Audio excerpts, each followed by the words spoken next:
নমস্কার, পলি রকমারি রেসিপিসে আপনাদের অনেক অনেক অনেক স্বাগত।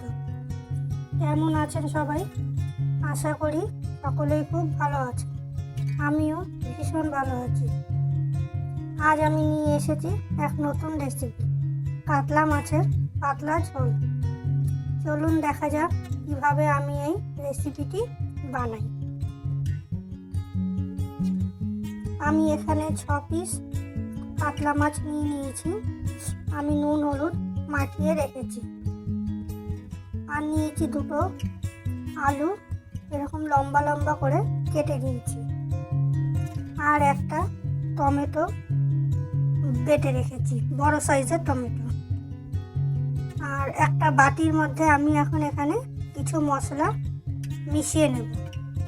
1/2 চামচ হলুদ গুঁড়ো, লঙ্কা গুঁড়ো 1/2 চামচ, জিরে গুঁড়ো 1/2 চামচ, ধনে গুঁড়ো 1/2 চামচ।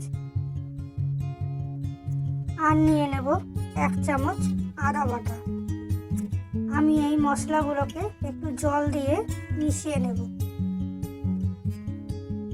আর কিছুক্ষণ ভিজিয়ে রাখলে ভালোই হবে। আর আমি কড়াইতে এখানে বড় চামচের 2 চামচ মতো তেল দিয়ে নিয়েছি। তেলটাকে আমি ভালো করে গরম করে নিয়েছি। এইবার আমি মাছগুলো এর মধ্যে ছেড়ে দিলাম। আমি এই মাছগুলোকে উল্টে পাল্টে লাল লাল করে ভেজে নিয়েছি।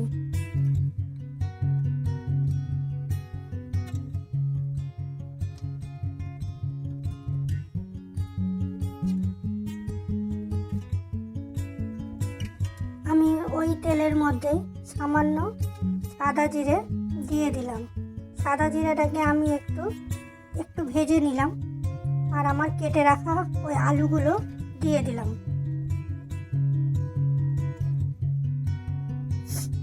আলুগুলোকে আমি একটু লাল লাল করে ভেজে নেব।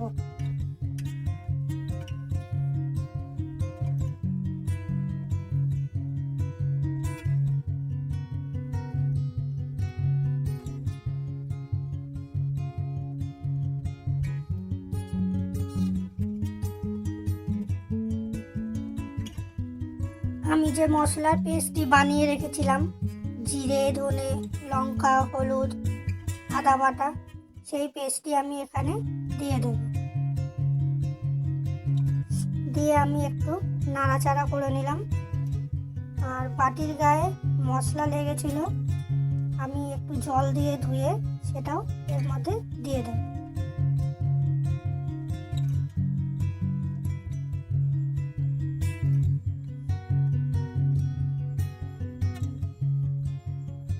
বন্ধুরা, আমি যে টমেটোর পেস্টটি বানিয়ে রেখেছিলাম, আমি সেটাও এখানে দিয়ে দিলাম।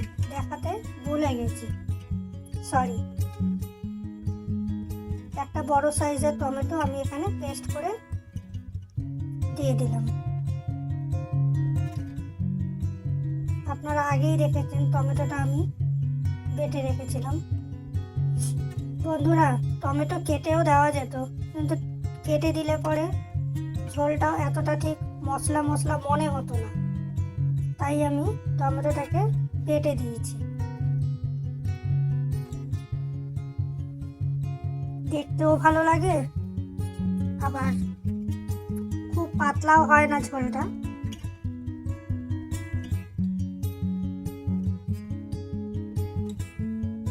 আমি এই মশলাটিকে ভালো করে কষিয়ে নেব।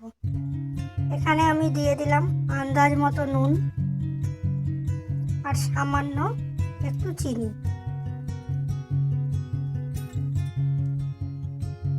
মশলাটিকে আমি ভালো করে নেড়ে চেড়ে কষিয়ে নেব।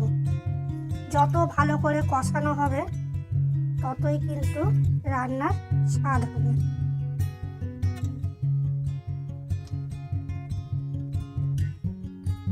দেখুন, মশলাটা আমি এত কষাবো, তার মধ্যে মশলার গা থেকে তেল বেরোতে শুরু করে দেবে।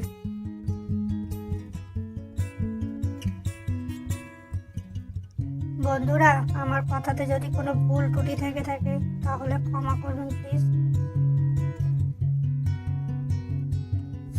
দেখুন, আমি এখানে ভালো করে কষিয়ে নিচ্ছি।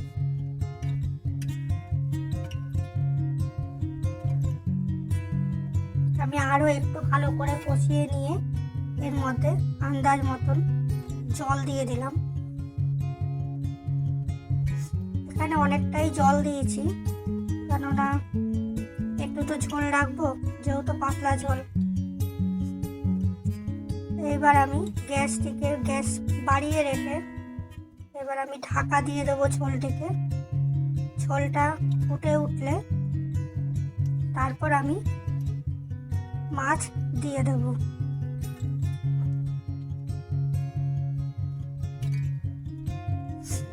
আমি এখানে 5-6টা গোটা কাঁচা লঙ্কা দিয়ে দিলাম। আপনারা যদি একটু ঝাল বেশি খেতে চান তাহলে কাঁচা লঙ্কাগুলো চিড়েও দিতে পারেন, বা লাল লঙ্কার গুঁড়ো একটু বেশিও দিতে পারেন।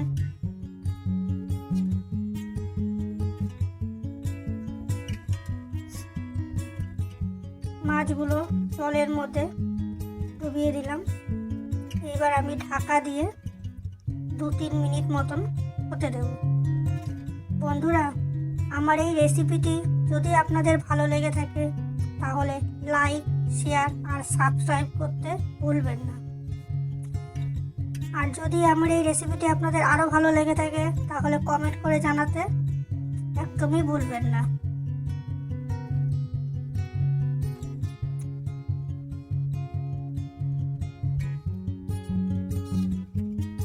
দেখুন ঝোলটা ভালোভাবে ফুটে গেছে আর আলুও সেদ্ধ হয়ে গেছে।